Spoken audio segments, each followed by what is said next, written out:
Bollywood silver screen presenting girl in the box. ये Colin नाम की लड़की की एक सच्ची कहानी है जिसे 7 सालों तक एक बॉक्स के अंदर बंद कर रखा गया। इस कहानी की शुरुआत में एक कपल को दिखाया जाता है जिनका नाम कैमरॉन और जेनिस है। ये दोनों के दोनों एक सुनसान जगह पर एक डेड बॉडी को दफना रहे होते हैं। इसके बाद दिखाया जाता है कि यही दोनों कुछ दिनों के बाद हाईवे से जा रहे होते हैं। तभी एक कॉलिन नाम की लड़की इनसे लिफ्ट मांगती है। ये कॉलिन को लिफ्ट दे देते हैं और बातों ही बातों में उसे एक सुनसान जगह तक ले जाते हैं, जहां पर एक कॉलिन के सर को एक लकड़ी के बॉक्स के अंदर डालकर अपनी गाड़ी में बिठाते हैं और उस जगह ले जाते हैं जहां पर ये रहते हैं। कॉलिन को नीचे बेसमेंट में ले जाया जाता है और इसके बाद कैमरॉन उसे बहुत बुरी तरह से मारता है। कॉलिन को कुछ नहीं पता कि उसके साथ ऐसा क्यों हो रहा है। दरअसल ये एक साइको है जो पहले भी एक लड़की के साथ ऐसा ही कर चुका था और अब वो कॉलिन के साथ भी ऐसा ही कर रहा है। वो कई दिनों तक उसे इसी तरह से मारता है। हालांकि उसकी पत्नी जेनिस ऐसा नहीं चाहती, लेकिन वो अपने हस्बैंड से डरती है। वो जाकर भी कॉलिन की मदद नहीं कर सकती क्योंकि अगर उसने ऐसा किया तो उसका हस्बैंड उसे मार देगा। पर रात को जब ये दोनों अपने बेड पर होते हैं तो जेनिस अपने हस्बैंड कैमरॉन से कहती है कि तुम मुझसे वादा करो कि तुम इस लड़की के साथ कुछ भी गलत नहीं करोगे। कैमरॉन कहता है कि तुम चिंता मत करो, मैं पहले वाली गलती फिर दोबारा नहीं करूंगा। दरअसल कहानी की शुरुआत में जिस लड़की की डेड बॉडी को इन दोनों ने मिलकर दफनाया था उसे भी इन दोनों ने स्लेव बना रखा था जो इनके घर पर रहती थी। पर जब उसने भागने की कोशिश की तो उसे कैमरॉन ने मार दिया था और अब कैमरॉन कॉलिन को एक लकड़ी के बहुत बड़े बॉक्स के अंदर बंद कर देता है। साथ ही उस बॉक्स में एक पाइप लगा देता है ताकि कॉलिन सांस ले सके।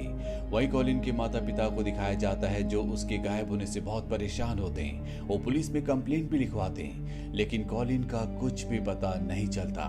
वक्त बीतता है और 6 महीने बीत जाते हैं और आज भी कैमरॉन और जेनिस ने कॉलिन को बंदी बनाकर अपने घर पर रखा हुआ है। जेनिस अपने पति कैमरॉन से कहती है कि मैं मां बनने वाली हूं, अब हमें कॉलिन को छोड़ देना चाहिए क्योंकि जब हमारा बच्चा इस दुनिया में आएगा और वो कॉलिन को हमारे घर पर इस तरह से देखेगा तो उस पर गलत असर पड़ेगा। लेकिन कैमरॉन कहता है कि हम ऐसा नहीं कर सकते। अगर हमने कॉलिन को छोड़ दिया तो पुलिस को सब कुछ सच बता देगी और हमें अरेस्ट कर लिया जाएगा, इसलिए मुझे कोई और रास्ता ढूंढना होगा। वो कॉलिन के पास जाता और उसे बताता है कि मैं एक ऐसी कंपनी में काम करता हूँ जो गुलाम खरीदते और बेचते हैं और तुम मेरी गुलाम हो। जो भी गुलाम भागने की कोशिश करता है हम उसे मार देते हैं और फिर भी अगर वो गुलाम भाग गया तो हम उसके पूरे परिवार को मार देते हैं। और इसके बाद कैमरॉन उससे एक पेपर पर साइन भी करवाता है और कहता है कि यहाँ तुम मेरे साथ मेरे घर पर बिल्कुल सेफ हो। उसे लगता है कि कैमरॉन जो कुछ कह रहा है वो बिल्कुल सच कह रहा है। और अब जब कैमरॉन देख लेता है कि उसने उसकी बातों पर पूरी तरह से विश्वास कर लिया है तो वो कॉलिन के गले पर एक पट्टा बांध देता है जिस तरह से डॉग्स के गले में बांधा जाता है, यानी कि वो उसकी एक पालतू इंसान है। वो जो चाहे उससे करवा सकता है। वो उसे ऑर्डर देता है कि अब से तुम्हें मुझे मास्टर कहना होगा और मेरी पत्नी जेनिस को मैम। साथ ही जब भी मैं तुम्हें अटेंशन कहूँ तो तुम्हें अपने दोनों हाथ ऊपर करके खड़े हो जाना है। ऐसे वक्त बीतता जाता है और उसे आज पूरा 1 साल यहाँ पर गुलामों की तरह रहते हुए हो गया है। हर रात को उसे उसी बॉक्स के अंदर सोना पड़ता है। यहाँ पर कैमरॉन की पत्नी जेनिस एक लड़की को जन्म देती है और जब कॉलिन उसे देखती है तो बहुत खुश होती है। इसी तरह से अब यहाँ पर वक्त बीतता जाता है और कॉलिन इनके घर पर इनके साथ इनकी गुलाम बनकर रहती है। एक दिन जब कॉलिन इन्हें खाना सर्व कर रही होती है तो उसके हाथ से एक चम्मच गिर जाता है जिससे कैमरॉन को बहुत गुस्सा आता है। वो एक साइको है और वो अटेंशन कहता है। अटेंशन कहते ही कॉलिन को अपने दोनों हाथ ऊपर करने पड़ते हैं और इसके बाद वो उसे बहुत बुरी तरह से मारता है। हालांकि उसकी पत्नी नहीं चाहती कि वो उसे मारे, उस पर जुल्म करे, लेकिन वो खुद भी अपने पति से बहुत डरती है। वो चाहकर भी उसकी मदद नहीं कर सकती। अगले दिन कॉलिन जब बाहर कपड़े सुखा रही होती है तो कैमरॉन उसे बताता है कि एक गुलाम लड़की ने भागने की कोशिश की थी और वो भागकर पुलिस के पास चली गई, लेकिन पुलिस वाले भी हमारे लिए काम करते हैं। उस लड़की को वापस पकड़ के लाया गया और बहुत बेरहमी से मार दिया गया। दरअसल वो उसे झूठी कहानियां सुना रहा होता है ताकि कभी भी वो भागने की कोशिश ना करे। अब वो उसके गले से उसके पट्टे को उतारता और अपने साथ उस जगह ले जाता है जहां पर वो काम करता है। वो उसे कहता है कि किसी के सामने मुझे कभी भी मास्टर मत कहना। और जब कैमरॉन काम कर रहा होता है, लकड़ियां उठा रहा होता है, तो उसके पैर पर चोट लग जाती है जिससे वो वहीं पर गिर जाता है। यहाँ पर कॉलिन के पास मौका है कि वो भाग सकती है, लेकिन उसके दिल में बहुत ज्यादा डर होता है, इसीलिए वो वहां से नहीं भागती। और कैमरॉन को घर वापस ले आती है, जहां पर वो उसके घाव पर मरहम पट्टी कर रही होती है। लेकिन तभी वहां पर कैमरॉन की वाइफ जेनिस आ जाती है, जिसे देखकर बिल्कुल भी अच्छा नहीं लगता और वो कॉलिन को वहां से जाने के लिए कहती है। अब कॉलिन को इनके घर पर गुलाम बने पूरे 1395 दिन हो चुके हैं, लगभग पूरे 4 साल। लेकिन कॉलिन को इस बात का बिल्कुल भी अंदाजा नहीं है कि उसे यहाँ पर कितना वक्त हो चुका है। जेनिस की और कैमरॉन की बेटी भी अब बड़ी हो चुकी है और एक दिन कैमरॉन कॉलिन को उसी बॉक्स के अंदर, जिस बॉक्स के अंदर वो हर रात को सोती है, वहाँ बंद करके अपनी पत्नी और अपनी बेटी के साथ बाहर चला जाता है। कॉलिन को बॉक्स के अंदर बहुत बुरे बुरे ख्याल आते हैं, उसे बहुत ज्यादा डर लगता है, इसीलिए वो अपने पैर से बॉक्स को जोर जोर से मारना शुरू कर देती है, जिससे बॉक्स खुल जाता है। वहीं कैमरॉन जब अपने परिवार के साथ घर वापस आता है तो वो देखता है कि बॉक्स टूटा हुआ है। वो घर में चारों तरफ देखता है लेकिन उसे कॉलिन कहीं नहीं मिलती। पर जब वो बाथरूम में जाता है तो देखता है कि कॉलिन वहां पर डरी हुई बैठी है। वो कैमरॉन को बताती है कि उसे बॉक्स के अंदर बहुत ज्यादा डर लग रहा था, इसीलिए वो बॉक्स तोड़कर बाहर आ गई।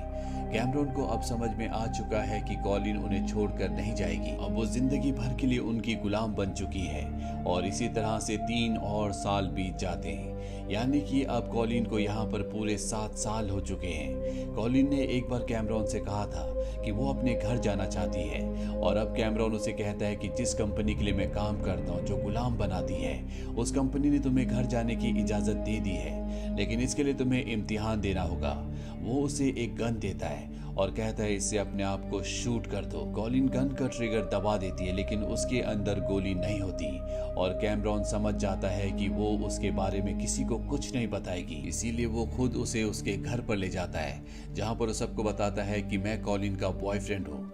हालांकि कॉलिन अंदर से टूटी हुई है, वो डरी हुई है, लेकिन अपने परिवार वालों के सामने वो ऐसा शो करती है जैसे वो बहुत खुश है। उसका परिवार उसे बताता है कि तुम 7 सालों बाद घर आई हो, जो सुनने के बाद कॉलिन को हैरानी होती है क्योंकि उसे पता ही नहीं था कि 7 सालों से वो कैमरॉन के यहाँ पर गुलाम है। लेकिन कॉलिन की बहन को कहीं ना कहीं शक होता है कि कॉलिन किसी परेशानी में है, इसीलिए वो अकेले में उससे पूछती है कि मुझे बताओ, अगर तुम्हें कोई भी परेशानी है तो मैं तुम्हारी मदद करूंगी। और कॉलिन को लगता है कि उसे अपनी बहन को सब कुछ बता देना चाहिए और जैसी वो बोलने वाली होती है तभी वहां पर कैमरॉन आ जाता है और वो कॉलिन को अपने साथ वापस ले आता है। जेनिस भी अपने हस्बैंड से अब बहुत ज्यादा परेशान हो चुकी है और एक दिन वो फैसला करती है कि वो कैमरॉन को छोड़ देगी। वो अपनी बेटी को लेकर यहाँ से निकल जाती है, जिसके बाद कैमरॉन को बहुत दुख होता है। हालांकि कॉलिन उसके पास आती है और कहती है कि मैं तुम्हारा साथ दूंगी, पर कैमरॉन को उसका साथ नहीं चाहिए, उसे अपनी पत्नी चाहिए। इसीलिए उसे कहता है कि तुम यहाँ से चली जाओ और एक बार फिर से वो उसे उसी बॉक्स के अंदर बंद कर देता है। वहीं कैमरॉन की पत्नी जेनिस को दिखाया जाता है जो चर्च में जाती है।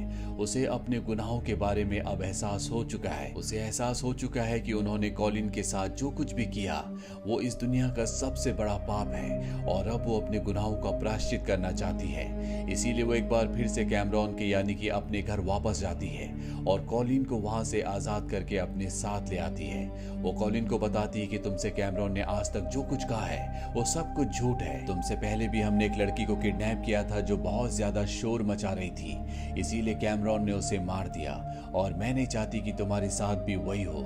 इसीलिए जेनिस उसे एक बस स्टॉप पे छोड़ देती है और कहती है कि तुम अपने घर चली जाओ। पर कॉलिन अब भी अपने घर जाने से डर रही होती है। वो जेनिस से कहती है कि अगर कंपनी को पता चल गया तो वो मुझे और मेरे परिवार को मार देंगे।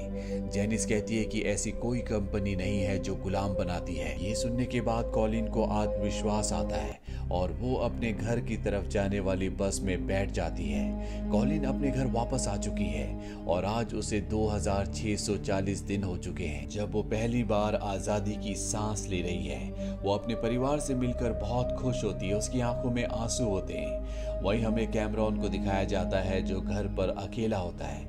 उसकी आंखों में आंसू है क्योंकि अब उसके पास कुछ भी नहीं बचा। उसकी पत्नी और उसकी बेटी ने उसे छोड़ दिया है। कॉलिन भी यहाँ से जा चुकी है। जेनिस कॉलिन को छोड़ने के बाद पुलिस ऑफिसर को सारा सच बता देती है, इसीलिए उसके पति कैमरॉन को अरेस्ट कर लिया जाता है। ये कहानी हमें सिखाती है कि ना हमें किसी अनजान इंसान को लिफ्ट देनी चाहिए और ना ही किसी से लिफ्ट लेनी चाहिए, क्योंकि हमें नहीं पता कि किसके दिल में कब क्या चल रहा है। इस दुनिया में बहुत सारे ऐसे लोग हैं जो इंसानियत के नाम पर कलंक है और कैमरॉन भी उन्हीं में से एक था जिसने न सिर्फ एक लड़की का खून किया बल्कि उसने कॉलिन की पूरी जिंदगी को नर्क बना दिया था। तो ये थी सच्ची कहानी कॉलिन की जिंदगी की, जो 7 सालों तक एक लकड़ी के बॉक्स के अंदर सोती रही। उम्मीद करते हैं कि ये सच्ची कहानी आपको पसंद आई होगी।